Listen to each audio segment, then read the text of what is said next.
নমস্কার বন্ধুরা, মশলা শাক কাহনি আমার সকল বন্ধুদের অভিনন্দন জানাই। আশা করি সকলে সুস্থ আছে, ভালো আছে। আজকে আমি তৈরি করব পনির কারি। 200 গ্রাম পনির কেটে নিয়েছি। একটা মশলা তৈরি করব।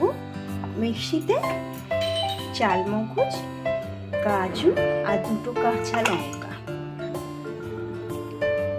গ্রেট করা আদা, 2 চামচ টক দই, এইভাবে পেস্ট করে নেব। এটা পেস্ট করে নিয়েছি। এই পেস্টটা এর মধ্যে আমি দিয়ে দিচ্ছি। এর মধ্যে অল্প নুন দিয়ে ভালো করে মাখিয়ে 10 মিনিট আমি চাপা দিয়ে রেখে দেব। এটা একদম নিরামিষ পনিরটা আমি তৈরি করছি। ঝামেলা ছাড়াই এইভাবে তৈরি করে নিতে পারেন। এটা চাপা দিয়ে 10 মিনিট মতো রেখে দিচ্ছি। 10 মিনিট হয়ে গেছে। ওভেনে কড়া বসিয়েছি, কড়াই তেল দিয়েছি। এবারে ঢাকনাটা খুলি। তেলের মধ্যে 1 চামচ আমি মাখন দিচ্ছি। মাখন দিলে যে কোনো তরকারি একটা টেস্ট হয় আলাদা। এটা নিরামিষ তরকারি, যেহেতু আমি 1 চামচ মাখন দিয়েছি। মাখনটা গলেই এসেছে। এর মধ্যে গোটা জিরে, গোটা গরম মশলা, গোটা জিরে ফোড়ন দিয়েছি। মাখনটা দিয়ে প্রচুর ফেনা বেরোচ্ছে। একটা টমেটো এখানে এর মধ্যে দিয়ে দিচ্ছি। এর মধ্যে অল্প একটু চিনি দিচ্ছি পেস্ট হওয়ার জন্য। এর মধ্যে অল্প হলুদ, হলুদ নাও দিতেও পারেন, নাও পারেন। আমি অবশ্য হলুদ দিয়ে এটা রান্না করব। 1 চামচ ধনে জিরের গুঁড়ো, কাশ্মীরি লঙ্কা গুঁড়ো কালার হওয়ার জন্য, কাঁচা লঙ্কা দেওয়া আছে।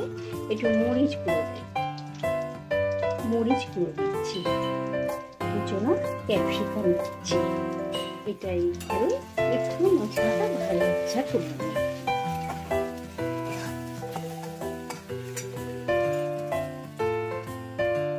পনিরটা আমি এবারে এর মধ্যে দিয়ে দেব।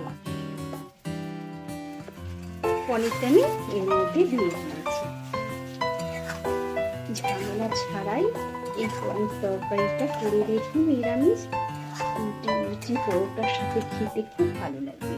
বাটিটা ধুয়ে অল্প জল দেব। এই বাটিটা ধুয়ে আমি জল দিচ্ছি, আর জল দেব।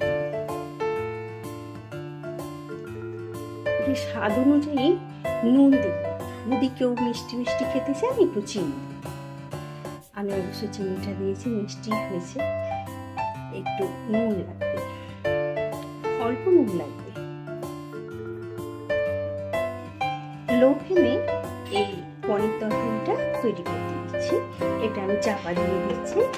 যখন তেলটা বেরোবে তখনই এই পনির তরকারিটা আমার তৈরি হয়ে যাবে। অল্প ঝামেলার মধ্যে রুটি, লুচি, পরোটা, যে কোনো পোলাওর সাথে তৈরি করে খেতে পারেন। এবারে ঢাকনাটা খুলি। দেখুন, পনির কারি থেকে তেল ছাড়তে আরম্ভ করেছি। এতে এবারে একটু ধনে পাতা নয় কসুরি মেথি ছড়িয়ে একটা পাত্রে ঢেলে নেব। কসুরি মেথি ছড়িয়ে দিয়েছি। এবারে একটুখানি খুন্তি দিয়ে নাড়াচাড়া করে একটা পাত্রে আমি ঢেলে নিচ্ছি। এটা যে কোনো খাবারের সাথে পরিবেশন করুন, খেতে খুবই টেস্টি। একটা পাত্রে আমি ঢেলে নিচ্ছি। এটা পাত্রে আমি ঢেলে নিয়েছি পরিবেশন করার জন্য। দেখুন, আজ আমি পরিবেশন করছি লুচি, আলুর তরকারি আর পনির কারি। আজকে আমাদের শীতলা পুজো, ওই জন্যে নিরামিষ করতে হয়। আমি আজকে নিরামিষ লুচি, আলুর তরকারি, পনির কারি তৈরি করেছি। এই পনির কারিটা কীরকম হয়েছে আমাকে অবশ্যই কমেন্ট করুন। ভিডিওটা ভালো লাগলে লাইক ও শেয়ার করুন। আমার চ্যানেলটিকে অবশ্যই সাবস্ক্রাইব করুন।